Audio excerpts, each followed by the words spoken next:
that help you at all? No, but if you go to TC Church of Christ on YouTube, yes, on YouTube, yes, and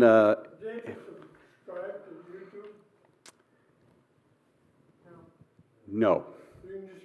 Yes, you go in. You don't have to subscribe to it. If you want to like it, I think they ask you to sign into your YouTube page, but you don't have to worry about liking it. You can like it in your own mind, in your own heart. You don't have to hit the thumbs up button. And so if someone sends you that link, which I'll send you the link. I just made this tutorial up now that we've revamped it into chapters or playlists, as I call them. I'll send you the link to that, and you click on that, you can watch that, and it will take you to our page. Okay, any questions? Any questions? What's going to be on the final exam? No, you can't go home now. I got a lot more talking to do. Okay, were there any questions? How long did it take you? To what? That little video? We've been working on these for about 3 years now. Mark helped me with the equipment, and some of these that started out were pretty rusticated, so I redid some of them.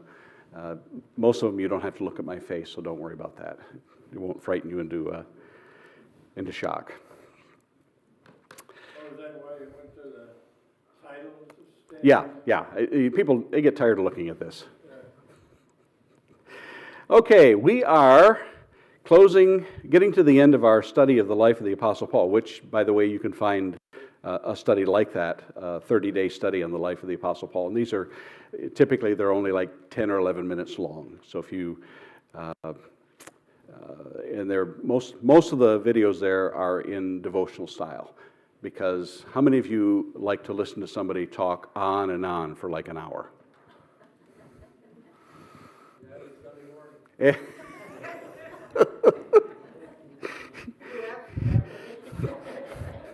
Could you speak up there? I don't think that microphone caught it.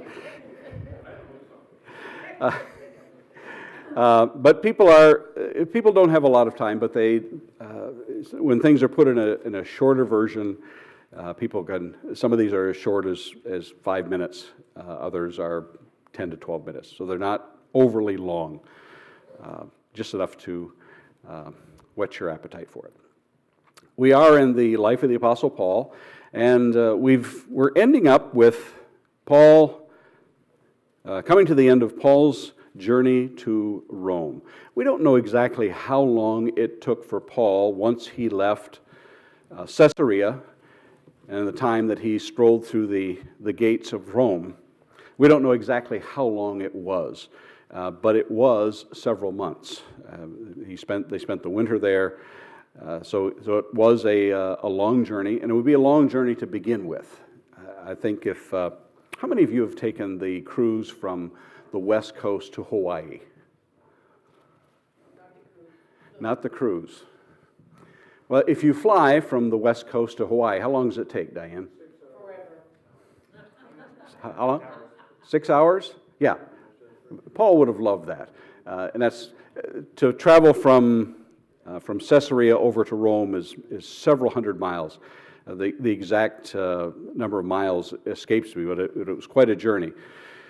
And I think it's about a week to go from the West Coast if you're traveling by boat to Hawaii. And Hawaii is, how far is it from the West Coast to Hawaii? 3,000 miles. Have you ever been to Hawaii? Yeah. I knew that. Did you travel by boat to get to Hawaii? You always flew. Okay. So we look at how convenient it is to travel these days. We travel. The troop carrier, I imagine, was first class. Oh,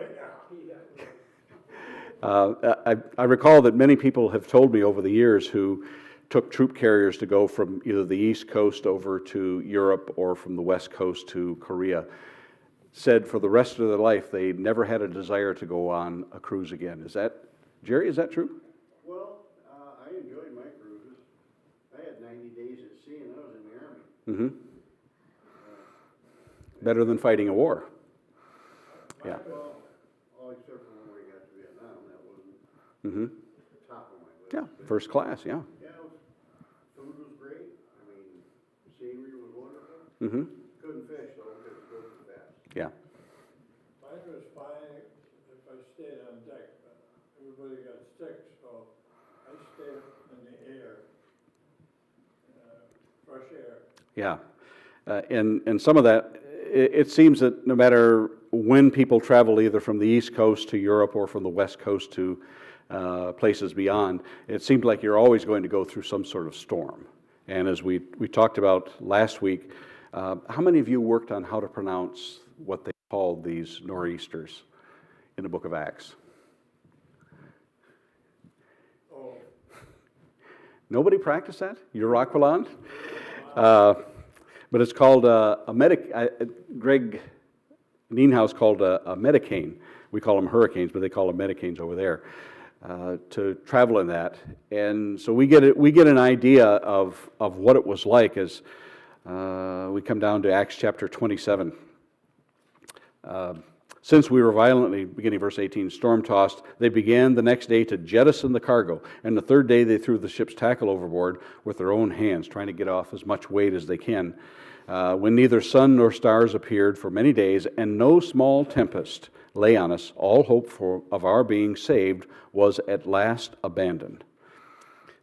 They've sort of given up on this. Since they had been without food, verse 21, for a long time, Paul stood up among them and said, "Men, you should have listened to me and not set sail from Crete and incurred this injury and loss." Isn't that, do you think that's what they wanted to hear? Like, I'm so glad. Was I the only one thinking that? So as Paul says, "Yet now I urge you to take heart, for there will be no loss of life among you, but only of the ship." Now, how many people do you think believe that as Paul was telling that? Remember, a lot of these were no doubt prisoners.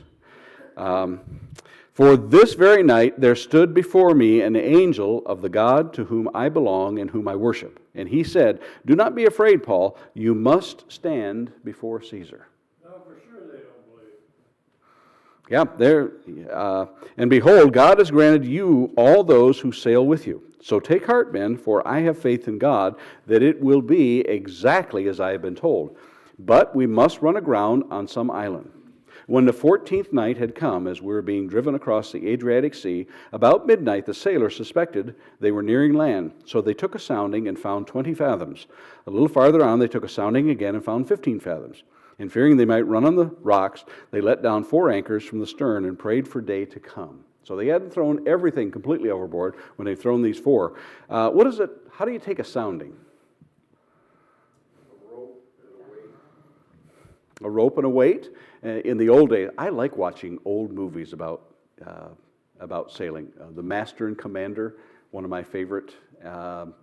What's the series we watched of England? I'll think. Yeah, Gilligan's Island. That's it. Yes.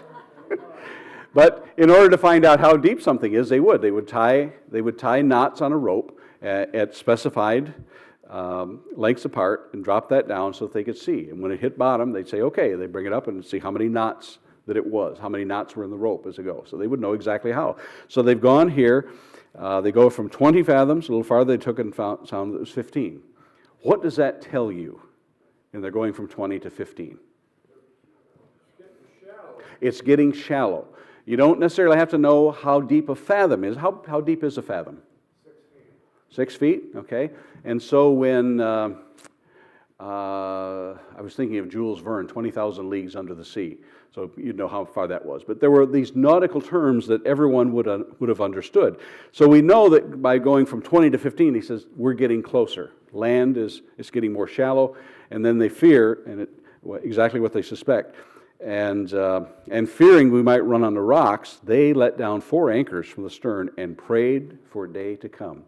They might not have been believers before, but what was the general's name? What was his famous saying about foxholes in World War II? There are no atheists in foxholes.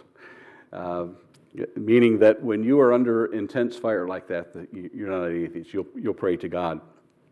And we find that was true in this fella. You remember the name Jonah from the Old Testament? as they're going about, they were religious too, as they feared they were going to. They were praying to their own God. As day was about to dawn, Paul urged them all to take some food, saying, "Today is the 14th day in which you have continued in suspense without food, having taken nothing." When was the last time we went 14 days without food? That's a long time to go without food. And why wouldn't they be eating? Why wouldn't they be serving food on deck? Well, they've thrown all the food overboard. Another reason? They're seasick. Anything you take down. Now, one fellow told me that his secret to making it across when he was in the Navy is an old-time sailor said, just keep a little bit of something in your belly. I'm not going to take that to heart, but he said that worked for him. But other people have said that might work too. Has anybody found that? Just a little bit, not a big, but just fresh air worked for you. There's little tricks of the trade. 14 days without food, haven't taken nothing. Therefore, I urge you to take some food, for it will give you strength. For not a hair is to perish from the head of any of you. And when he had said these things, he took bread, and giving thanks to God in the presence of all, he broke it and began to eat. Then they all were encouraged and ate some food themselves. We were in all 276 persons in the ship. How many of your versions have 276? Does anyone have a different number there? Some say just 76 there. I have a little footnote on mine that says some manuscripts 76 or about 76. But even if it was 76, that's still a lot of people. If it was 276, that's a whole lot of people. And when they had eaten enough, they lightened the ship, throwing out the wheat into the sea. So they still had a little bit left. And verse 39, now it was day, they did not recognize the land, but they noticed a bay with a beach, on which they planned, if possible, to run the ship ashore. So they cast off the anchors and let them in the sea, at the same time loosening the ropes they tied and rudders. Then, hoisting the foresail to the wind, they made for the beach. But striking a reef, they ran the vessel aground. The bow stuck and remained immovable, and the stern was being broken up by the surf. The soldiers' plan was to kill the prisoners, lest any should swim away and escape. But the centurion, wishing to save Paul, kept them from carrying out their plan. He ordered those who could swim to jump aboard first and make for the land, the rest on planks or on pieces of the ship, so that it was all all were brought safely to land. It's just that easy. Yeah. Now, well, we're about to find what's going to happen because of the water situation here. Verse 42, the soldiers' plan was to kill the prisoners.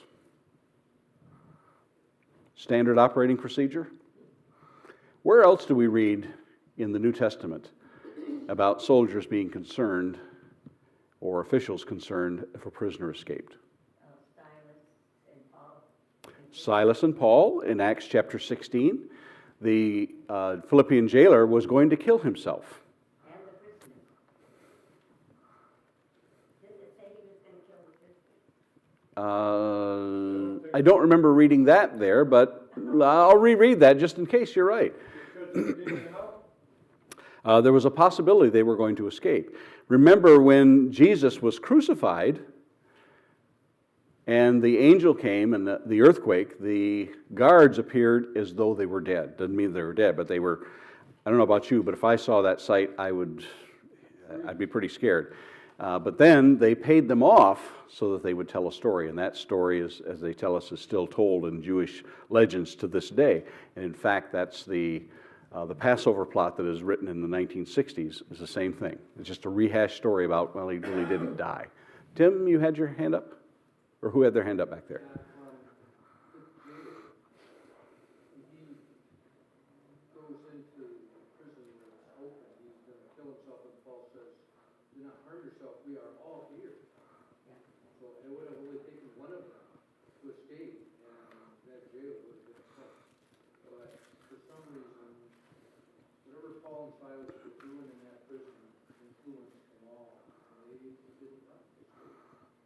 Yeah, maybe they wanted to hear how the song ended that he was singing. I don't know. But nobody escaped. We find that Peter also escapes from prison. Remember, the angel comes and, gives one of those in there and says, come on, let's get up. The next day, when they discovered that they were missing, they killed the guards, because it is life for life. If you let a guard escape, do you think that's a good deterrent? To let a prisoner escape. To let a prisoner escape meant that it would cost you your life. So we have that there. That's a good deterrent. Yeah, it's a good deterrent. The soldiers' plan was to kill the prisoners, lest any should swim away and escape. And here we have a centurion who is of good rapport. And we read throughout the New Testament that those who are centurions were of good repute. They were head and shoulders as far as their morality. But remember that this centurion has been with him since the beginning. And he liked Paul so well that he allowed him to go out when they would land. They would allow Paul to go out and see people, which is pretty... And the fact that Paul came back says something about Paul. But it says something about the centurion. The centurion was not going to, wishing to save Paul, kept them from carrying out their plan. So they knew that if somebody escaped, that it would cost them their lives, and they weren't willing to do that in this. So now they've landed on a place called Malta. How many of you remember a movie about something from Malta? Well, I was thinking of the Maltese Falcon. Oh, okay. Humphrey Bogart, see? There's a cartoon for kids from Is there? Send me the link on that. I might want to watch that. After we were brought safely through, we then learned that the island was called Malta. It's interesting that they say that no one recognized the land. How many of you have sailed or traveled up and down the east coast of the United States? Did you know that each lighthouse has a different design on the outside? Some of them are checkered, some of them have a spiral on it. They have different designs on it. And people that are traveling, when they travel by, they recognize, they say, oh, there's the spiral shape, we're near Nag's Head. Yeah, to recognize where Yeah, they are. so they would recognize it. You knew that, didn't you, about lighthouses? If you saw it when you were, a lot of people don't know that Greg used to sail on the Great Lakes.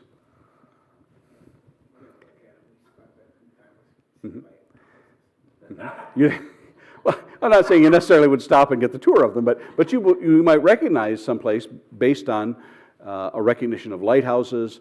One of the seven wonders of the ancient world was the lighthouse in Alexandria. People would have recognized it was very tall, but I digress a little bit. But people would recognize certain places. When I went, I remember going out in a canoe around Port Huron, and I was worried to death because I didn't know where I was at, and it got dark afterwards. Luckily, the guy that was with me paddling the canoe knew exactly what everything, but I thought, I don't know where I'm going to be, and I'm not carrying this canoe 2 miles, I'll tell you that.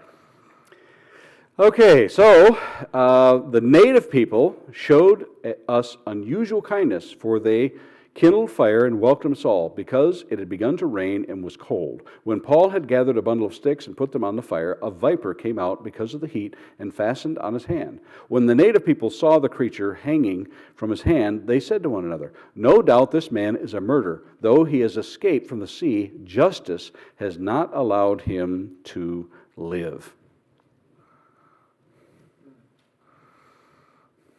Does that seem unusual? He grabs onto that. Remember from Mark chapter 16, it said that they would drink poison, they would be bitten by vipers, but it would have no effect on them. Apparently that's the case here with Paul. But it's interesting in verse 4 that they said, "No doubt this man is a murderer, though he has escaped from sea, justice has not allowed him to live." How many of your versions have justice, a capital J? Yeah. Many people have the idea that that was their specific reference to some higher power, that based on the fact that someone might have escaped. Overall, some people might call that what today? Starts with a K and ends with an arma. Might say karma. Karma has come around. Sometimes you can't escape justice in this. You can't escape what's due to you. No doubt this man is a murderer. He, however, shook off the creature into the fire and suffered no harm. They were waiting for him to swell up or suddenly fall down dead. But when they had waited a long time and saw no misfortune come to him, they changed their minds and said that he was a god. Isn't that just the way that things are? Well, he must be a god because he was bitten, but he doesn't suffer any effect. Something that Paul was not unfamiliar with, because remember his first missionary journey, he and Barnabas were in town, and when they performed the miracles, they decided that they were Zeus and Hermes. Now in the neighborhood of that place were lands belonging to the chief man of the island named Publius, who received us and entertained us hospitably for 3 days. It happened that the father of Publius lay sick with fever and dysentery, and Paul visited him and prayed, and putting his hands on him, healed him. Fever and dysentery. Anybody here ever had dysentery? And without getting real specific, because I don't like to hear a lot of medical terms and pain and such, but how did you get dysentery? Food poisoning, or sometimes the water. Yeah, usually it's something. And you had mentioned about, Usually it's, and you eliminate fluids, so it's sort of, we're not going to get any more specific, but yes, yeah, I know, my bad. But you had mentioned about they have been without food, and remember, fresh water, you can't drink the seawater. Why can't you drink seawater? Because of the salt. Yeah, the salt content and whatever. Remember, the storm has churned up, and it would have been unusual for someone on land to have dysentery, because if it has been raining, if the storm has been going about, what is one of the major problems when a hurricane comes through and strikes land? The pollution of the water. They can't get fresh water. That's why one of the important things that they ship down for the disaster relief is just pallets and pallets of fresh water. Because typically anything that is flooded can now get into the water supply, and then their water supplies have to be purged and cleaned again. So this Publius lay sick with fever and dysentery.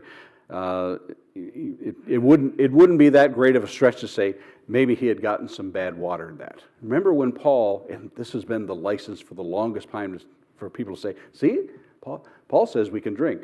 But Paul tells Timothy, take a little wine with your water. And when you realize where Timothy might have been, and as we do studies on the 7 churches in Asia, we realize that when it talks about Laodicea having lukewarm water, that a lot of those were hot springs with minerals, and minerals weren't always good. If you've ever traveled out to Yellowstone, do you ever see the signs that tell you don't drink the water there? Why? Because it's bad for you. It's got chemicals in it. So Paul says, in order to help your stomach, because you might not be drinking good water. So let's see, where are we? And when they had, it happened, the father of Publius, and when it had taken place, the rest of the people of the island who had diseases also came and were cured. They honored us greatly. And then we were about to sail. They put on board whatever we needed. After 3 months. So we know that this has taken at least 3 months and 2 weeks that they were sailing in other places. So it's not a stretch to think that this probably took up to 5, maybe 6 months to make this journey, this luxury cruise that Paul is on. I guess we could call it a Mediterranean cruise, and it was free, and so Paul has written to the church at Rome and says, I want to stop here in Rome, but I'm away and I'm going to Spain. And so an angel says, I've got it. Let's have him go to Rome on a Mediterranean cruise. I don't think that's what Paul had in mind, but he does say that he wants to ride. After 3 months, we set sail on a ship, and we wintered in the island in a ship that had wintered in the island, a ship of Alexandria with the twin gods as a figurehead. How many of you say Castor and Pollux in there? Okay, all mine says is they're twin gods, but it has a note down there that says Castor and Pollux. Yes, twin. Did I say twin brothers? I meant to say twin gods as figurehead. Mine says twin. Maybe they're twin brothers then. Yeah, they're twin gods, Castor and Pollux, as a figurehead. Putting in at Syracuse, we stayed there, and that's Syracuse over there, not Syracuse here in, I believe, New Jersey. We stayed there for 3 days, and from there, and as it continues down, it just names one place after another, and Paul is going into Rome. And so, verse 16, and when we came into Rome, Paul was allowed to stay by himself with a soldier who guarded him. So very light duty for this soldier. They realized Paul is not a flight risk. After 3 days, he called together the local leaders of the Jews. When they gathered, he said to them, brothers, though I had done nothing against our people or customs of our fathers, yet I was delivered as a prisoner from Jerusalem into the hands of the Romans. When they had examined me, they wished to set me at liberty because there was no reason for the death penalty in my case. But because the Jews objected, I was compelled to appeal to Caesar, though I had no charge to bring against my nation. For this reason, therefore, I have asked to see you and speak with you, since it is because of the hope of Israel that I am wearing this chain. And Paul talks about this hope of Israel, which is the resurrection. And then in verse 21, and they said to him, we've received no letters from Judea about you, and none of the brothers coming here has reported or spoken any evil about you. But we desire to hear from you what your views are. For with regard to this sect, we know that everywhere it is spoken against. So all of this that goes on about Paul and in the anticipation of him arriving, they said, we haven't heard anything about you, but we want to hear about this sect that's being talked about because it's being spoken against everywhere. And normally people want to hear about this. When they had appointed a day for him, they came to him with his lodging in greater numbers. From morning till evening he expounded to them, testifying to the kingdom of God and trying to convince him about Jesus, both from the law of Moses and from the prophets. Why didn't Paul use some of his own writings that he wrote to like Ephesus and Laodicea?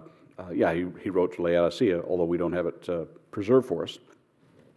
Why didn't he write some or use some arguments from there? What do you mean? You read from his own letters, making arguments from that. What? Couldn't see. Well, he couldn't, right? Maybe he couldn't see. I don't know. Yeah, could have been. Paul? I would think he wouldn't use his writings, he'd use back writings that Yeah, they would be completely unfamiliar with Paul's writing. Maybe, boy, there's something in, what is that noise? So he's convincing them from the law and from the prophets, the very same thing that Jesus did to his own disciples about the law and the prophets, but he also, Jesus talked also from the Psalms. So he had been using this. And imagine from morning till evening that the people, and they no doubt had chairs that were much softer than this for us. Any questions? Somebody keeps ringing that bell. There must be a reason they're ringing it. And we'll finish up this Where you this say journey.